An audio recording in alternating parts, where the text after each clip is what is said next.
Alright, so I guess this is going to be episode 1 of the build series. I got the introduction video out there, so this is going to be the first one of the actual build, which I'm going to be calling this series Mocking a Mockingbird. So you saw my template over here. So to start out, I'm going to take the wood that I got going, I'm going to square up one side of it, and then I'm going to take it to the bandsaw, cut some tapers for the neck, and at least get it laid out. You know, maybe we'll get into actually gluing it together. So I've kind of got my plan size-wise, and yeah. So I haven't decided for sure if I'm doing a set neck. That's what my original plan was, but I might do a full neck through. You know, the Mockingbird normally has where the neck through is actually wider than the neck and it comes out and has stripes in there. I might do something like that. Either way, what I'm going to do, I'm going to make the neck long enough so I have my options to go either way. In worst case scenario, I go with the set neck, I cut it off, and I've got some stock that has the stripes built into there, and you know, it would really suck to have a cut off like that, you know, and throw it on the lathe and make something like this with the stripes in it. It'd be awesome. Take that, make it into pendulums, cut just a slight angle across the stripes. Ridiculous.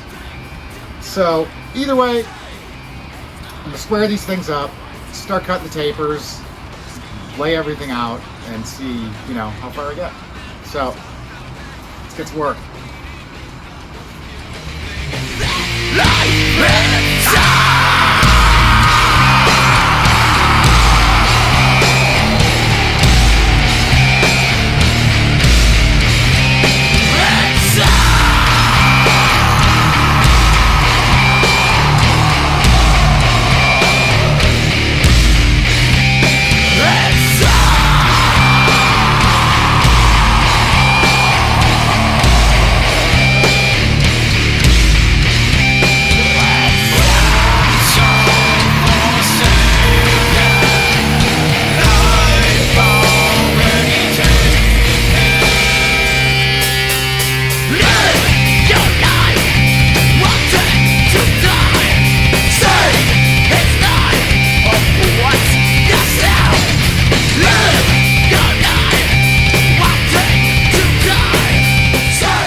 Alright, so everything feels good as far as maintaining the same thickness, but there's a lot of planer marks on here. So I'm going to go to the hand plane.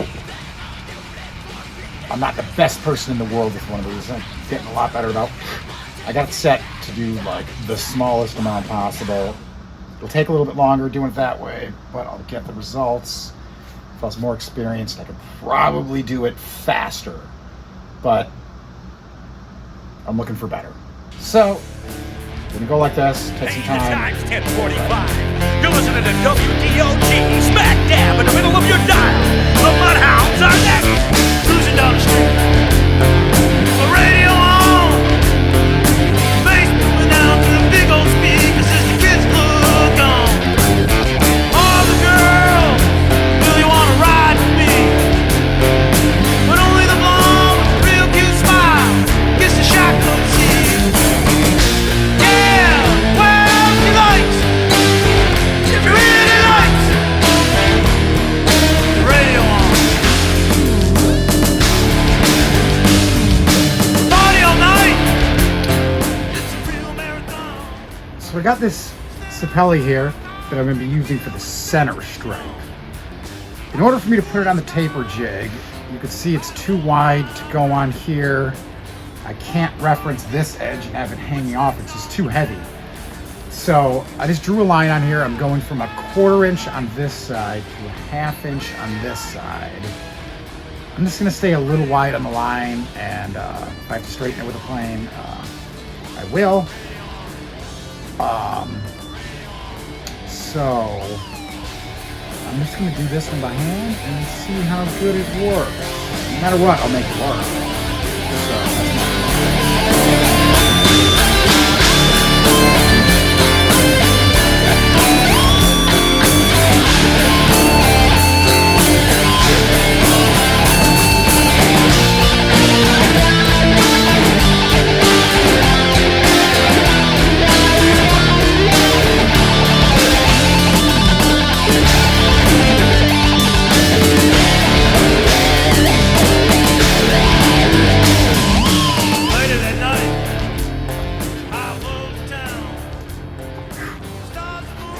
Okay, so I'm ready to glue this neck up. Got my holes drilled, got my index pins, got my glue. It's about 3/4 full. You never know, there's 8 glue joints here, so just in case. Extra. Got my brush, got a paper towel, got a small gap in between the wenge right here. Got some universal dye. You can mix this with anything. Water-based, alcohol, solvent. It's a totally universal dye. I've never mixed it with glue. I'm going to try doing it there. It's not in the neck section. It's going to be in the body section, so it might get cut out. So I don't think structurally it's going to hurt anything. So I'm going to dye the glue right there and see how that works. So I've got that. I've got a mallet in case I've got to tap anything. I'm going to grab 2 more just in case. So I've got 10 clamps right now. Should be enough. I gotta run the clamps right there. I'm gonna grab 2 more anyway.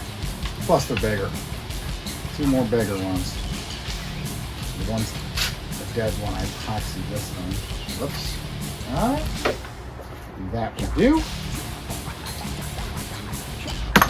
Start out unclamping these. Everything's got to stay in order. We'll pre-drill the holes.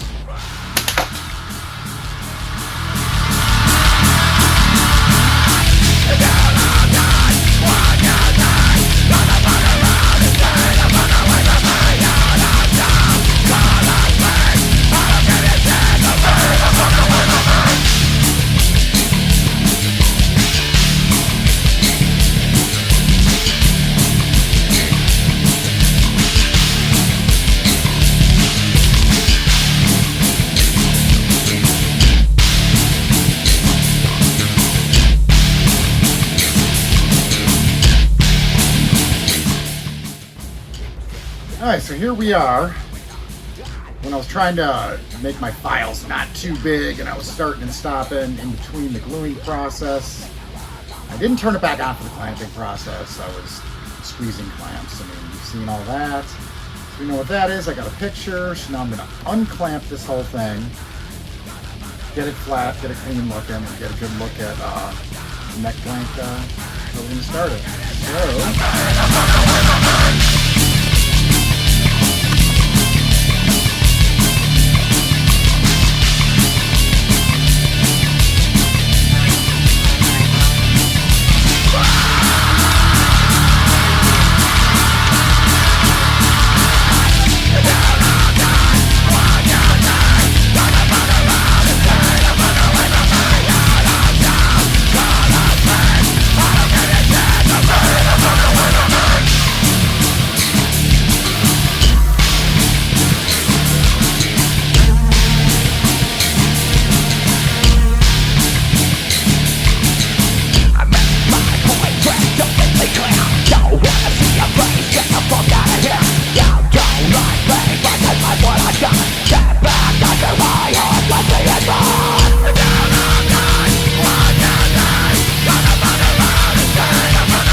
Alright, so I got this Palrosa cut, fingerboard cut. It actually went a lot smoother than I thought. I did some live edge shelves out of this above my fridge when I did the kitchen, and that's been about 7 or 8 years. And the stuff was so hard. And I remember all I did was cut it to length. I don't remember if I used a miter saw or a skill saw. I must have had an old blade because I remember it being a real pain in the ass, and I was burning it. And since then, the cutoff that I had, you saw, was pretty sizable. It's been sitting here for 7, 8 years because I just didn't feel like working with it. But it's real hard. I mean, this is like real close to ebony hardness, and it went real good. And actually, if you look at the back of it, I'll give you a close-up. I mean, this is, I didn't do anything after the bandsaw. That's just straight out of the bandsaw. So I thought it would need more cleanup. That's why I made it thicker than it needed to be. But, you know, if I glue the good side, you know, once I radius it, you know, I don't even really have to clean this up yet until after I glue it. So that's good. So, just to see what everything's going to look like, because I think we have a great color palette going here. So I'm just going to hit it up with little mineral spirits. So, I guess the other thing I really didn't mention is this whole build-off is a charity-based event. So the charity that I picked is the Crimson School of Luthery Scholarship Fund. I thought that was a good fun, you know, teach people how to build guitars, because the last thing we need is another store with 200 guitars hanging on the wall that are all less than $250. We got a bunch of bullshit. So let's get people building, you know, some cool stuff, and we'll have better guitars in this world. So that's what I picked. You know, feel free to donate. I'm not going to ask you to donate. I'm not into pressure marketing. Really don't even think it should be legal. Get the cute kid in front of Jewel, you know, going donate to my baseball team. Everyone feels obligated, you know, as people see them saying no. No, they shouldn't be allowed to be. I'd rather pick the charity that I want to give to than give to the one that's sitting in front of my face. So, if you choose to donate to this one, you can go to the GGBO website and go to my profile, and you can donate my name if that's what you choose to do. So I gotta get some graphics of that so I can put that on video somewhere. Hopefully by episode 2 I will have that. And I think that will be the conclusion of this video.